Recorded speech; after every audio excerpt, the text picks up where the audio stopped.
الحمد لله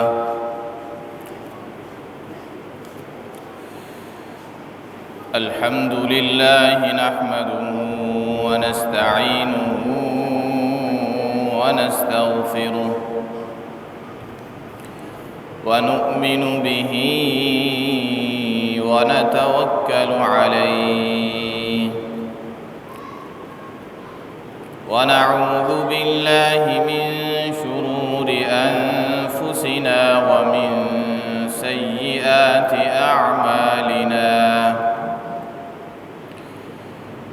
من يهده الله فلا مضل له ومن يضلله فلا هادي له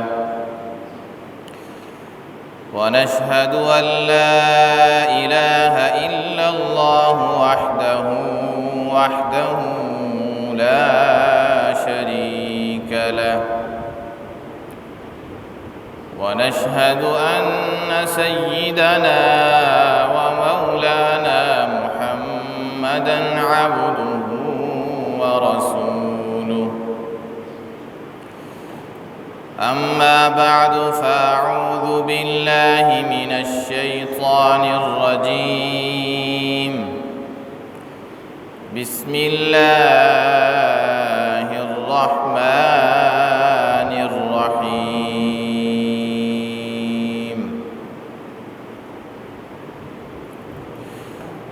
والفجر وليال عشر والشفع والوتر والليل إذا يسر هل في ذلك قسم لذي حجر صدق الله العظيم وصدق رسوله النبي الكريم ونحن على ذلك لمن الشاهدين والشاكرين والحمد لله رب العالمين إن الله وملائكته يصلون على النبي يا أيها الذين آمنوا صلوا عليه وسلموا تسليما اللهم صل على محمد وعلى آل محمد كما صليت على إبراهيم وعلى آل إبراهيم إنك حميد مجيد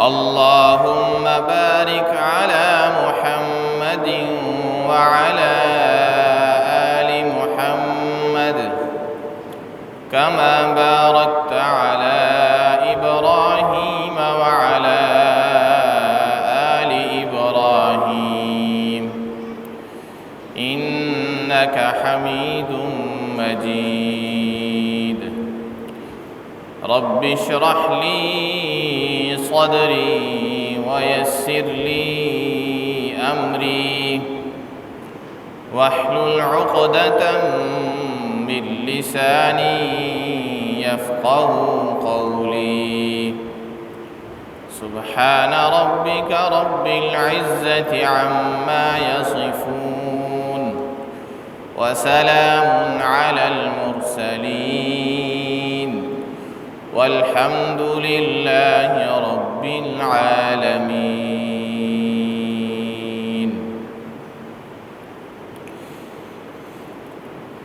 حضرات گرامی،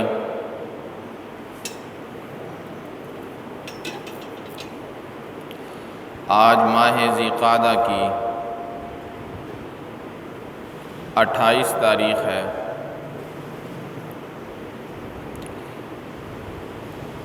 ماہ ذو الحجہ بالکل قریب ہے۔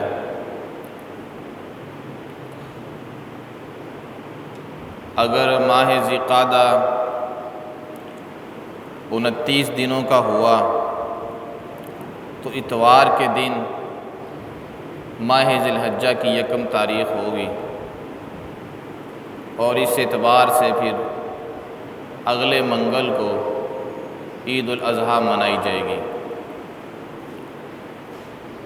لیکن اگر ماہ ذی القعدہ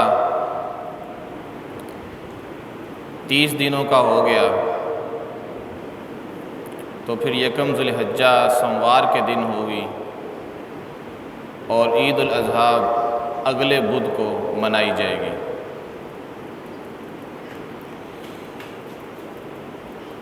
عید یا تو 20 تاریخ کی ہوگی یا 21 تاریخ کی ہوگی۔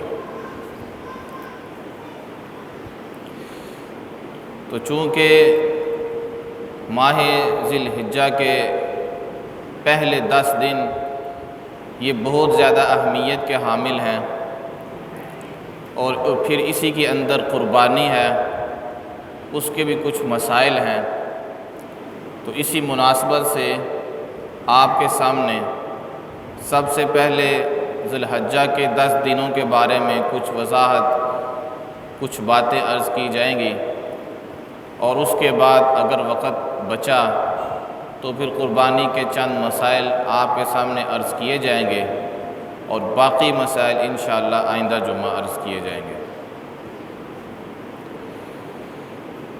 ماہ ذی الحجہ کے پہلے 10 دن بڑی فضیلت والے ہیں۔ قرآن مجید میں اللہ تعالیٰ نے سورۃ الفجر جو 30ویں سپارے کی ایک سورت ہے، اس کے شروع میں 4 قسمیں اٹھائی ہیں، بلکہ 5 قسمیں اٹھائی ہیں، والفجر ولیال عشر والشفع والوتر واللیل اذا یسر۔ تو ان قسموں کے اندر اللہ تعالیٰ نے ایک قسم اٹھائی ہے کہ مجھے 10 راتوں کی قسم ہے، مجھے فجر کی قسم اور مجھے 10 راتوں کی قسم ہے۔ تو حضرت عبداللہ بن عباس رضی اللہ تعالیٰ عنہما جو بہت بڑے مفسر ہیں صحابہ میں سے، وہ فرماتے ہیں کہ یہاں 10 راتوں سے مراد ذی الحجہ کی 10 راتیں ہیں۔ تو یہ ذی الحجہ کی 10 راتیں بڑی فضیلت والی ہیں۔ آپ ان راتوں کو یوں ہی سمجھیں کہ جیسے یہ ماہ رمضان کی راتیں ہیں، آپ ان 10 دنوں کو یوں سمجھیں کہ جیسے یہ ماہ رمضان کے 10 دن ہیں۔ ہمارے ہاں ان کے 10 دنوں کے بارے میں بہت غفلت پائی جاتی ہے، یہ ماہ رمضان سے کم نہیں ہے، بہت فضیلت والے دن ہیں، بڑی فضیلت والی راتیں ہیں۔ آپ صلی اللہ علیہ وسلم نے ارشاد فرمایا کہ اللہ تعالیٰ کو ان 10 دنوں میں کیا جانے والا عمل سب سے زیادہ محبوب ہوتا ہے۔ ایک بندہ ان 10 دنوں کے علاوہ کسی دن عمل کرتا ہے نیکی کا، لیکن ایک بندہ ان 10 دنوں کے اندر نیکی کا عمل کرے تو ان 10 دنوں کے اندر کیا جانے والا کوئی بھی نیکی کا عمل اللہ کو باقی دنوں کی بنسبت بہت زیادہ محبوب ہوتا ہے۔ تو صحابہ نے پھر ایک سوال کیا، صحابہ نے پوچھا یا رسول اللہ، کیا اللہ کو یہ عمل جو ان 10 دنوں میں کیا جاتا ہے وہ جہاد سے بھی زیادہ پسند ہے؟ تو آپ نے ارشاد فرمایا اللہ کو ان دنوں میں کیے جانے والا عمل جہاد سے بھی زیادہ پسند ہے۔ ہاں کوئی ایسا مجاہد ہو کہ جو لڑنے کے لیے جائے تو پھر وہیں شہید ہو جائے، اس کا تو درجہ پھر بہت زیادہ ہے، اس کا مقابلہ نہیں ہو سکتا۔ تو اتنی فضیلت والے یہ دن ہیں کہ ان میں کیا جانے والا کوئی بھی نیکی کا عمل، کوئی بھی نماز، روزہ، تسبیح، ذکر، اذکار، اور گھر والوں کو دعوت دینا، گھر والوں کو تبلیغ دینا، یہ سارے جتنے بھی نیکی کے کام ہیں اللہ کو بہت زیادہ پسند ہے۔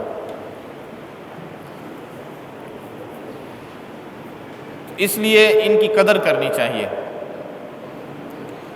ان 10 دنوں کے اندر جو اعمال کیے جانے والے ہیں، جو نیکی کے کام کرنے چاہیے، ان میں سے ایک نیکی کا عمل تو روزے رکھنا ہے۔ اگرچہ اس وقت روزے رکھنا بہت مشکل ہے، گرمی جو ہے بہت سخت ہے، لیکن جو ہمت کر سکتے ہیں وہ رکھیں۔ ماہ ذی الحجہ کے جو پہلے 10 دن ہیں، ان 10 دنوں میں سے صرف 9 دن روزے ہوں گے، کیونکہ 10واں دن تو پھر عید کا دن ہے، عید کے دن تو روزہ نہیں ہوتا، چاہے وہ عید الفطر ہو تو چاہے وہ عید الاضحیٰ ہو، عید کے دن کو تو روزہ نہیں ہوتا، ان 9 دنوں کے اندر روزہ ہے۔ اب ان 9 دنوں کے اندر جو روزہ ہے، آپ صلی اللہ علیہ وسلم کے بارے میں آتا ہے کہ نبی صلی اللہ علیہ وسلم ان 10 دنوں کے روزے کو کبھی نہیں چھوڑا تھا آپ نے، نہ ہی محرم کے روزے کو آپ نے چھوڑا، نہ ہی ذی الحجہ کے یہ جو پہلے 10 دن ہیں ان کے روزوں کو آپ نے چھوڑا، اور نہ ہی ہر مہینے کے 3 روزوں کو آپ نے چھوڑا، اور نہ ہی آپ نے کبھی فجر کی 2 سنتوں کو چھوڑا۔ فرائض تو ظاہر ہے فرائض ہے نا، وہ تو کرنے ہی کرنے ہیں۔ فرائض کے علاوہ جن سنتوں کا، جن طریقوں کا نبی علیہ السلام نے اہتمام فرمایا وہ یہ ہیں کہ آپ صلی اللہ علیہ وسلم نے ماہ محرم کے روزے رکھے، آپ صلی اللہ علیہ وسلم نے ذی الحجہ کے پہلے 9 دنوں کے روزے رکھے، آپ صلی اللہ علیہ وسلم نے ہر مہینے کے 3 روزے رکھے، اور آپ صلی اللہ علیہ وسلم کبھی بھی فجر کی 2 سنتیں نہیں چھوڑی۔ یہ جو آپ نے اپنی زندگی کا حصہ بنایا نا، ان میں یہ ذی الحجہ کے 9 روزے بھی ہیں، آپ نے کبھی نہیں چھوڑے۔ اب یہ جو ذی الحجہ کے 9 روزے ہیں، ان کی جو فضیلتیں آئی ہیں، نبی صلی اللہ علیہ وسلم جو ان کی فضیلت ارشاد فرمائی، سب سے پہلے تو آپ نے ارشاد فرمایا 9 ذی الحجہ کے بارے میں، آپ نے ارشاد فرمایا کہ جو 9 ذی الحجہ کا روزہ ہے، 9 ذی الحجہ کا مطلب ہے عید سے 1 دن پہلے، آپ نے ارشاد فرمایا یہ جو 9 ذی الحجہ کا روزہ ہے، جو بندہ یہ روزہ رکھے گا 9 ذی الحجہ کو، تو میں اللہ تعالیٰ سے امید کرتا ہوں اللہ تعالیٰ اس کے 2 سال کے گناہوں کو معاف فرما دے۔ کتنے سال؟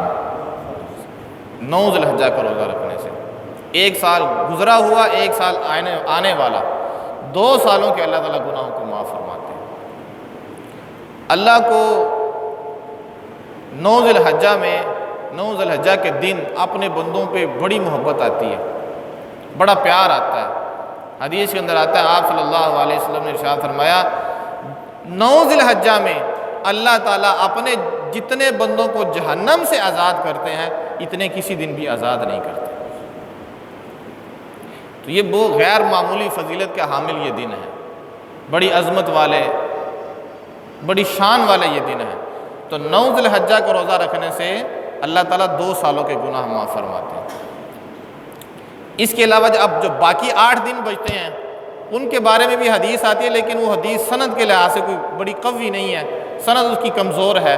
اس کے اندر نبی صلی اللہ علیہ وسلم کا ارشاد ہے کہ جو بندہ بھی ماہ ذی الحجہ کے روزے رکھتا ہے، چاہے وہ 1 ذی الحجہ کا ہو، 2 ذی الحجہ کا ہو، 3 کا، 4 کا، 8 تک، ان میں سے کسی بھی دن روزہ رکھتا ہے تو اللہ تعالیٰ اس روزے کے بدلے میں اس کے 1 سال کے گناہوں کو معاف فرماتا ہے۔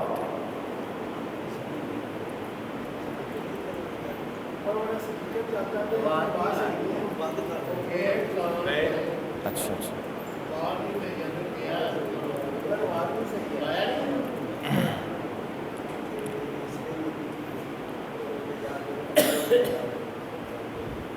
اگر آواز نہیں صحیح آ رہی تو آپ شروع میں بتاتے تو ہم اس کو ذرا چلیں، اس کو بند کر دیں، پھر ابھی صحیح ہو جائے گی جی، ذرا اس کو بند کریں نا، ذرا اسپیکر کو بند کریں، ذرا تھوڑی دیر اس کو بند ہی رہنے دیں، میں ذرا بیان کرتا ہوں۔ تو یہ جو ماہ ذی الحجہ ہے، پہلے 10 دن بہت زیادہ فضیلت والے دن، دروازہ بند کریں۔ تو جو 9 ذی الحجہ کا روزہ ہے، 9 ذی الحجہ کا، وہ روزہ رکھنے سے 2 سال کے گناہ معاف ہوتے ہیں، اور باقی جو دن ہے 1 ذی الحجہ سے لے کے 8 ذی الحجہ تک، اس کا روزہ رکھنے سے 1 سال کے گناہ معاف ہوتے ہیں۔ تو 9 ذی الحجہ کا روزہ یہ بڑی فضیلت والا روزہ ہے۔ آپ صلی اللہ علیہ وسلم نے ارشاد فرمایا کہ یہ جو 9 ذی الحجہ کا دن ہے، اس دن اللہ تعالیٰ اپنے جتنے بندوں کو جہنم سے آزاد کرتے ہیں اتنے کسی دن بھی آزاد نہیں کرتے۔ اللہ تعالیٰ کو اس دن میں اپنے بندوں پہ بہت پیار آتا ہے، بہت محبت آتی ہے، اور پھر اللہ تعالیٰ اپنے بندوں کی وجہ سے فرشتوں میں فخر بھی کرتے ہیں، اس وجہ سے کہ یہ 9 ذی الحجہ کا دن ہوتا ہے، یہ وہ دن ہوتا ہے کہ جب حاجی کہاں جاتے ہیں؟ عرفات میں جاتے ہیں۔ جب حاجی کہاں جاتے ہیں؟ عرفات کے میدان میں، وہ سارے حاجی، کیونکہ اور یہ ایسا رکن ہے کہ جو یہ ایسا رکن ہے کہ اس کے بغیر حج نہیں ہو سکتا. جس آدمی نے وقوف عرفہ نہیں نہ کیا اس کا حج نہیں ہو سکتا. حج ہوتا ہی وقوف عرفہ کے ساتھ ہے. بند ہی رہنے. حج ہوتا ہی وقوف عرفہ کے ساتھ ہے. کوئی آدمی وقوف عرفہ بس تھوڑی دیر کے لیے بھی آ گیا نا، بس اس کا وقوف ہو گیا. لیکن آنا ضروری ہے، عرفات کی حدود کے اندر آنا ضروری ہے، اس کے بغیر حج نہیں ہو سکتا. یہی وجہ پھر انہوں نے حدود بتائی ہوتی ہیں. ہم نے ابھی دیکھا تو نہیں، اللہ تعالیٰ ہمیں وہاں لے جائے، لیکن جن لوگوں نے دیکھا وہ کہتے ہیں وہاں باقاعدہ انہوں نے بتایا ہوتا ہے کہ آپ اس سے باہر اگر رہیں گے تو پھر آپ وقوف عرفہ آپ کا نہیں ہوگا، آپ اس حدود کے اندر آئیں گے تو پھر آپ کا وقوف عرفہ ہوگا. اور یہ سارا بتانے کا مقصد صرف یہی ہوتا ہے کہ جس کا وقوف عرفہ رہ گیا نا، بس اس کا حج گیا. پھر اب اس کا حج نہیں ہو سکتا. اس کا کوئی بدل نہیں ہے کہ آپ کہیں کہ میں اللہ کے نام پہ کوئی جانور ذبح کر دوں، کوئی اللہ کی سزا کوئی کفارہ ادا کر دوں میرا حج ہو جائے. اس کا کوئی بدل نہیں ہے، اس کا کوئی کفارہ نہیں ہے کہ جس کا وقوف عرفہ رہ گیا اب اس کا حج نہیں ہو سکتا. وہ گیا، وہ اب اگلے سال لائے. تو اللہ تعالیٰ کو اس دن کے اندر اپنے بندوں پہ پیار آتا ہے. پھر اللہ تعالیٰ اپنے بندوں کو جہنم سے اتنا آزاد کرتے ہیں، پھر اتنا کسی اور دن میں آزاد نہیں کرتے. اس لیے میں پھر آپ کو بتا دوں کہ یہ جو 10 دن ہیں یہ سمجھیں آپ یہ ماہ رمضان کے 10 دن ہیں، ان کی ایسے قدر کریں جیسے آپ ماہ رمضان کے دنوں کی قدر کرتے ہیں، کہ جتنا آپ سے ہو سکتا ہے آپ عبادت کریں، جتنا آپ سے ہو سکتا ہے آپ ذکر کریں، جتنا آپ سے ہو سکتا ہے آپ نوافل پڑھیں، جو بھی آپ نیکی کا کام کر سکتے ہیں نا بس کرتے چلے جائیں، پیچھے نہ ہٹیں. اس وجہ سے کہ ان دنوں میں کیے جانے والے نیکی کا عمل اللہ کو بہت زیادہ محبوب ہوتا ہے. آپ صلی اللہ علیہ وسلم نے ارشاد فرمایا کہ ان دنوں میں تم اللہ کی تسبیح بیان کرو، ان دنوں میں تم اللہ کی تکبیر بیان کرو، ان دنوں میں تم اللہ کی تحلیل بیان کرو، ان دنوں میں تم اللہ کی تحمید بیان کرو. تکبیر کا مطلب ہوتا ہے اللہ اکبر کہنا، تحمید کا مطلب ہوتا ہے الحمدللہ کہنا، تحلیل کا مطلب ہوتا ہے لا الہ الا اللہ کہنا. تو بندہ یہ جملہ پڑھ لینا، سبحان اللہ، الحمدللہ، لا الہ الا اللہ، اللہ اکبر، یہ پڑھ لے. یا اللہ اکبر، لا الہ الا اللہ، واللہ اکبر وللہ الحمد. تو یہ بندہ پڑھتا جائے گا تو اس حدیث پہ عمل ہو جائے گا اس کا، کیونکہ اس کے اندر سارے کلمے آ جاتے ہیں. تسبیح بھی آ جاتی ہے، تکبیر بھی آ جاتی ہے، تحلیل بھی آ جاتی ہے، اور اللہ تعالیٰ کی حمد بھی آ جاتی ہے. سبحان اللہ یہ اللہ کی تسبیح ہے، اللہ اکبر یہ اللہ کی تکبیر ہے، لا الہ الا اللہ یہ اللہ کی تحلیل ہے، وللہ الحمد یہ اللہ کی تحمید ہے. تو آپ پڑھتے چلے جائیں، جتنا بھی آپ پڑھتے چلے جائیں گے آپ اللہ کے ہاں اتنا ہی زیادہ محبوب بنتے چلے جائیں گے. اس لیے آپ نے ان 2 چیزوں کا تو خاص طور پہ اہتمام کرنا ہے. نمبر 1 روزہ. ظاہر مشکل ہے، رکھ سکتے ہیں تو ضرور رکھیں، کسی چھٹی کے دن رکھ لیں یا کوئی ایسا کام کسی دن تھوڑا کر لیں. اگر ہمت ہے تو رکھیں، کیونکہ کہتے ہیں گرمی بہت سخت ہے، ہمت کر سکتے ہیں تو روزہ ضرور رکھیں. لیکن اگر روزہ رکھنا مشکل ہے تو کم از کم 1 روزہ تو پھر ضرور رکھیں. وہ 1 روزہ عید سے 1 دن پہلے، جس دن ہم عید کریں گے نا، منگل کے دن یا بدھ کے دن، جون سا بھی دن ہوگا، اس سے 1 دن پہلے وہ روزہ پھر آپ ضرور رکھیں. اس سے پہلے جو 8 دن ہیں اس میں جتنا آپ سے ممکن ہو سکے اگر آپ روزہ رکھ سکیں 1 دن یا 2 دن وہ رکھیں. لیکن 9 ذی الحجہ کے روزے کو نہ جانے دیں، اس وجہ سے کہ یہ بڑی فضیلت والا ہے، بڑی شان والا ہے. اللہ کو اس دن اپنے بندوں میں بڑا پیار آتا ہے. تو بہتر نہیں کہ ہم اس دن روزے کی حالت میں ہوں. کیا ہی شان ہوگی کہ ہم اس دن روزے کی حالت میں ہوں جس دن اللہ کو اپنے بندوں پہ پیار آ رہا.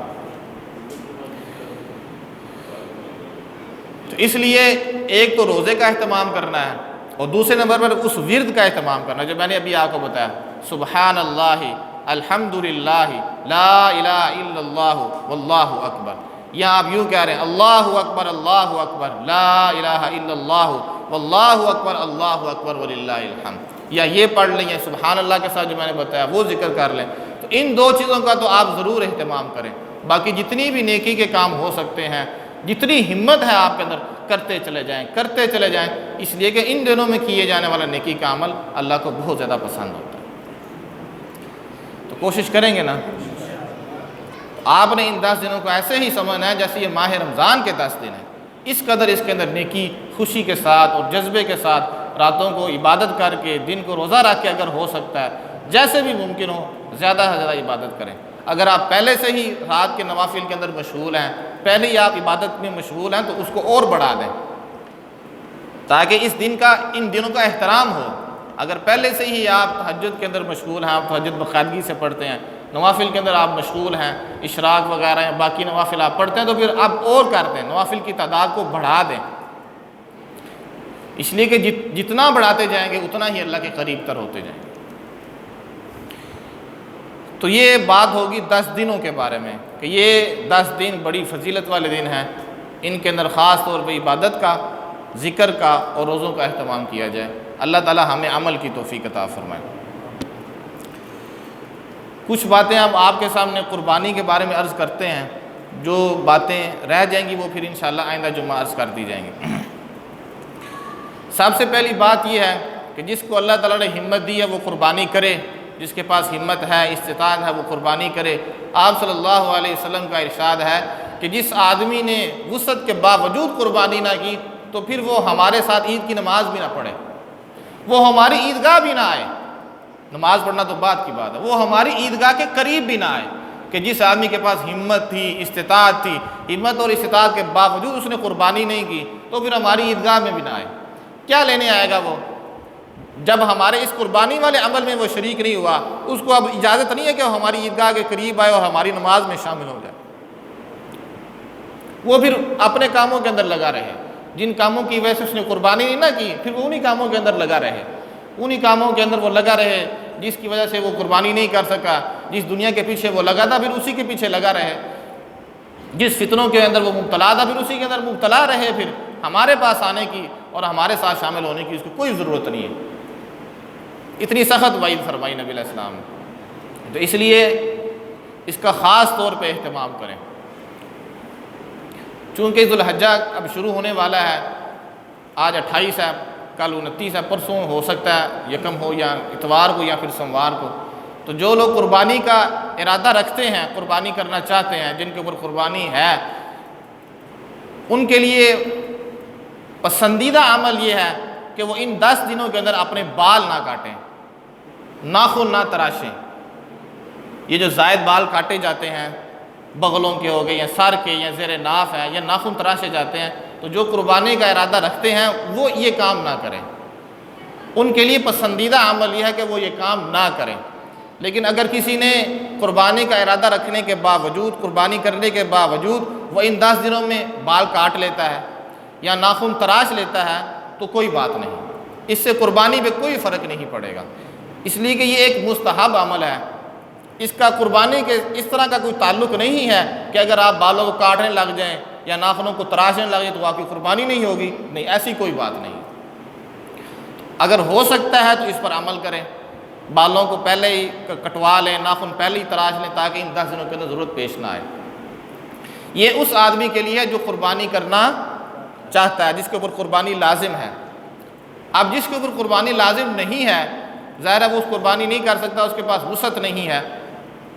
اب وہ اگر اس کام کے اوپر عمل کر لے، اس سنت کے اوپر عمل کر لے کہ وہ ان 10 دنوں میں بال نہ کاٹے اور ان 10 دنوں میں ناخن نہ تراشے، حالانکہ اس نے قربانی بھی نہیں کرنی، تو حدیث کے اندر آتا ہے، آپ صلی اللہ علیہ وسلم نے ایک دفعہ ارشاد فرمایا نا قربانی کے بارے میں، عید الاضحیٰ کے بارے میں، تو ایک صحابی نے عرض کیا یا رسول اللہ میرے پاس تو صرف ایک بکری ہے جو دودھ دیتی ہے، یا اس نے بکری کا کہا یا اونٹنی کا کہا کہ میرے پاس ایک بکری ہے یا اونٹنی ہے وہ دودھ دیتی ہے، تو کیا میں اس کی قربانی کر لوں؟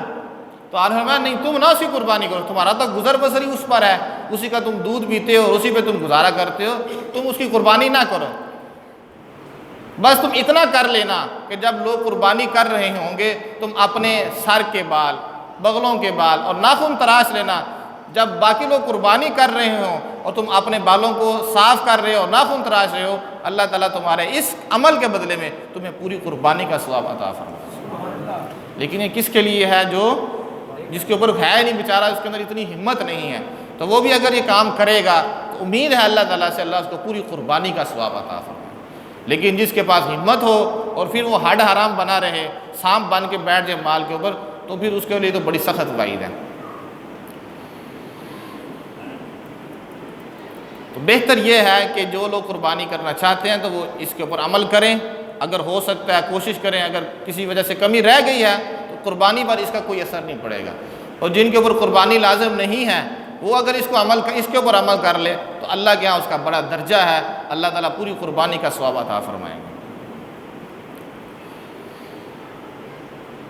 اب یہ جو قربانی کا جو جانور خریدے جاتے ہیں، قربانی کے جو جانور ہیں وہ مخصوص جانور ہیں، اس کے اندر اضافہ نہیں ہو سکتا، وہ مخصوص جانور ہیں۔ بکرا بکری دونوں کی قربانی ہو، بکرے کی بھی ہو سکتی ہے، بکری کی بھی ہو سکتی ہے۔ اسی طرح دمبا دمبی، مینڈا اور بھیڑ جسے ہم لیلا کہتے ہیں، لیلا کا نر مادہ دونوں، ان کی بھی قربانی ہو سکتی ہے۔ اسی طرح بیل اور گائے، اور بھینس اور بھینسا جسے ہم کٹا کہتے ہیں، تو بھینس ہو یا بھینسا ہو دونوں کی قربانی ہو جاتی ہے، لیکن چونکہ بھینس بہت مہنگی ہے، دودھ دینے والا جانور ہے، اس کی لوگ قربانی نہیں کرتے، زیادہ تر بھینسے کی کٹے کی قربانی کی جاتی ہے۔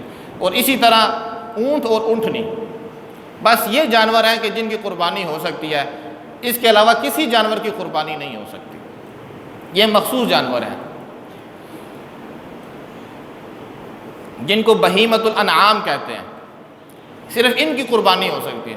ان کے علاوہ جو جنگلی جانور ہوں، چاہے جنگلی گائے ہی ہو جسے آپ نیل گائے بھی کہہ دیتے ہیں، تو جنگلی ہو تو اس کی قربانی نہیں ہوگی، اگرچہ وہ گائے ہی ہے لیکن جنگلی ہے تو جنگلی گائے کی قربانی نہیں ہوگی۔ وہ گائے جو پالتو جانوروں میں سے ہیں اس کی قربانی ہوگی، جنگلی کی قربانی نہیں ہوگی۔ اور اگر فرض کریں کسی نے جنگلی گائے پکڑ لی تھی جب وہ چھوٹی سی تھی، جب وہ بچہ تھا، اور اس کو پالا ہے گھر کے اندر ہی، پھر بھی نہیں ہوگی، اس لیے کہ وہ اپنی اصل کے اعتبار سے جنگلی ہے، چاہے وہ اس کو پال کے بڑا بھی کر لے اپنے گھر کے اندر، لیکن چونکہ وہ نسلاً ہے جنگلی اس لیے اس کی قربانی نہیں ہوگی۔ تو گائے وہی جو ہم عام گھروں میں پالتے ہیں، صرف اس کی قربانی ہوگی۔ اس کے علاوہ جو جنگلی بکرا بھی ہوگا اس کی بھی قربانی نہیں ہوگی، بکرے وہی جو ہمارے ہاں ہم گھروں میں پالتے ہیں ان کی قربانی ہوگی۔ تو اس سلسلے میں جو ایک اور بنیادی بات ہے وہ ہے ان کی عمر کتنی ہونی چاہیے۔ یہ جو دمبا اور دمبی ہے، اس میں اور مینڈے اور بھیڑ میں ہماری شریعت میں تھوڑی آسانی ہے۔ دمبا اور دمبی یہ اگر 7 مہینے کا ہو، 8 مہینے کا ہو، 9 مہینے کا ہو، لیکن لگتا ہے ایسا ہو جیسے سال کا ہے، موٹا تازہ ہو، تو اس کی قربانی ہو جائے گی۔ اسی طرح جو دمبا ہے دمبی ہے، ان کی بھی قربانی ہو جائے گی، اگرچہ ان کی عمر سال سے کم ہو، 6 مہینے ہو، 7 مہینے ہو، 8 مہینے، لیکن لگتے ذرا موٹے تازے ہوں، ان کی قربانی ہو جائے گی۔ یہ جو بکرا ہے یہ سال کا ہونا ضروری ہے۔ بکرے کی قربانی تب ہوگی کہ جب اس کا سال پورا ہو جائے اور اگلا سال شروع ہو جائے۔ اب آپ جائیں جانور خریدنے کے لیے، وہ کہے یہ سال کا ہے، اب آپ کو کیسے یقین ہوگا کہ یہ سال کا ہے؟ جھوٹ بھی تو بولتے ہیں نا، خیانتیں بھی تو آپ تو عجیب و غریب قسم کی وہ خیانتیں کرتے ہیں، آپ سنتے ہی رہتے ہیں، عجیب و غریب قسم کے وہ طریقے ہوتے ہیں ان کے، جن کو بتاتے ہوئے بھی شرم آتی ہے۔ تو اب وہ کہتا ہے سال کا ہے، اب اس کے اوپر تو نہیں لکھا ہوا کہ یہ سال کا ہے، آپ کو کیسے پتہ چلے گا کہ یہ سال کا ہے؟ بکرے کے لیے ضروری ہے کہ وہ سال کا ہو، تو اس کی علامت یہ ہے کہ اس کے 2 دانت نکل آئے، دوندا جسے ہم کہتے ہیں۔ اب فرض کریں ایک جانور ہے اس کے 2 دانت نہیں نکلے، اب اس کے بارے میں شک ہے، ممکن ہے وہ سال کا ہی ہو، کیونکہ بعض اوقات سال پورا ہو چکا ہوتا ہے لیکن ابھی تک اس کے 2 دانت نہیں نکلے ہوئے ہوتے، وہ نکلتے ہیں 14 مہینے بعد، کبھی 15 مہینے بعد نکل آتے ہیں۔ تو اب ممکن ہے کہ اس کا سال پورا ہو چکا ہو لیکن دانت نہ نکلے ہوں، لیکن یہ بھی تو ممکن ہے کہ ابھی سال ہی پورا نہ ہوا ہو، اور وہ جو جانور بیچنے والا کہتے ہیں سال پورا ہو گیا ہے، یہ سال پورا ہو گیا ہے، اس نے تو یہی کہنا ہے کہ سال پورا ہو گیا میرا بکرا بک جائے۔ تو اس لیے آپ احتیاط کریں، پھر یہ احتیاط بہتر ہے کہ جب اس کے سامنے والے 2 دانت نکلے ہوں نا آپ تب بھی خریدیں، نہ نکلے ہوں تو آپ نہ خریدیں۔ یہ بعض اوقات یہ لوگ یہ شیطانی بھی کرتے ہیں کہ جانور ہوتا کھیرا ہے، اس کے سارے دانت توڑ دیتے ہیں اور سامنے والے 2 چھوڑ دیتے ہیں اور کہتے ہیں دیکھو جی دھوندا ہے، حالانکہ وہ اس کے کچے دانت ہوتے ہیں، جو دھوندا ہوتا ہے نا اس کے دانت ذرا تھوڑے سے بڑے ہوتے ہیں۔ تو اس لیے سال کا پورا ہونا یہ ضروری ہے، لیکن اس کا پتہ اس طرح چلتا ہے کہ اس کے 2 دانت سامنے نکل آئے۔ اس لیے آپ کوشش یہی کریں کہ ان سال بھی پورا ہوا ہو لیکن اس کے آگے 2 دانت نکل آ چکے ہوں، تاکہ کسی قسم کا اشتباہ نہ رہے، کسی قسم کا شک نہ رہے، وگرنہ سال کا پورا ہو جانا یہ کافی ہے۔ ہاں اگر کوئی آپ کے قریب کوئی ملنے والا ہے، کوئی آپ کا رشتہ دار ہے، اس کے ہاں اب بکرا تھا، آپ کو پتہ ہے کہ واقعی اس کو 1 سال ہو چکے ہیں، آپ کو پتہ ہے کہ یہ اس آدمی نے اس بکرے کو پالا ہے، اس کا سال پورا ہو چکا ہے، اگر سے دانت نہیں بھی ہے، آپ کو یقین ہے تو پھر آپ کر لیں، کیونکہ اس کے بارے میں یقین ہے کہ اس کا سال پورا ہو چکا ہے۔ لیکن جس کے بارے میں یقین نہیں ہے، اب جیسے کہ ہم بازاروں میں جاتے ہیں، پتہ نہیں کتنی عمریں ہوتی ہیں، تو اس میں آپ احتیاط پہ عمل کریں کہ اس کے 2 دانت نکلے ہوں تو پھر ہی آپ خریدیں، تاکہ کسی قسم کا شک نہ رہے۔ یہ بات سمجھ آ گئی نا آپ کو؟ بکرے کے لیے اور بکری کے لیے ضروری ہے کہ وہ پورے 1 سال کا ہو۔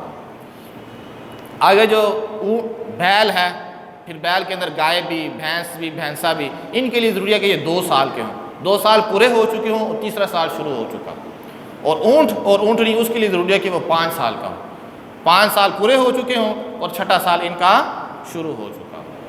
تو یہ جانوروں کی عمریں ہیں، تو ان عمروں کا آپ نے خاص طور پہ خیال رکھنا ہے۔ اس کا بہترین طریقہ یہ ہے کہ یا تو آپ اس جانور کے بارے میں پہلے سے ہی جانتے ہیں، وہ کسی رشتہ دار کے پاس ہے، آپ کو پتہ ہے کہ اس کی اتنی عمر ہے، تو یہ سب سے بہتر طریقہ ہے۔ لیکن اگر آپ اس طرح نہیں جانتے تو پھر آپ کوشش کریں کہ آپ دوندا ہی خریدیں، تاکہ کسی قسم کا شک نہ رہے، کسی قسم کا اشتباہ نہ رہے۔ تو جانوروں کی عمر کے بارے میں آپ نے خاص طور پہ خیال رکھنا ہے۔ اسی طرح اگر آپ نے قربانی کا ارادہ کرنا ہے تو پھر آپ بالوں کو صاف نہ کریں، مستحب عمل آپ کے لیے یہی ہے۔ لیکن اگر آپ قربانی آپ کے اوپر فرض ہی نہیں ہے، ضروری ہی نہیں ہے، آپ کے پاس وسعت نہیں ہے، تو پھر بھی آپ کوشش یہ کریں کہ آپ بالوں کو نہ کاٹیں، ناخن کو نہ تراشیں۔ پسندیدہ عمل یہی ہے، بالوں کو اس وقت کاٹیں اور اس وقت ناخنوں کو تراشیں جب لوگ قربانی کر رہے ہوں گے۔ تو اگر کوئی بندہ قربانی کی استطاعت نہ رکھنے کے باوجود صرف یہ عمل کر لے کہ عید کے دن بالوں کو تراشے اور عید کے دن ناخن کاٹے اور ان 10 دنوں میں نہ بال کاٹے نہ ناخن کاٹے، تو اللہ تعالیٰ اس بندے کو پوری قربانی کا ثواب عطا فرمائیں گے۔ یہ کچھ مسائل تھے جو میں نے اس وقت آپ کے سامنے رکھ دی ہیں، کچھ مسائل اور بھی ہیں اس کے حوالے سے، وہ انشاءاللہ آئندہ جمعہ عرض کیے جائیں گے۔ اللہ تعالیٰ عمل کی توفیق عطا فرمائے۔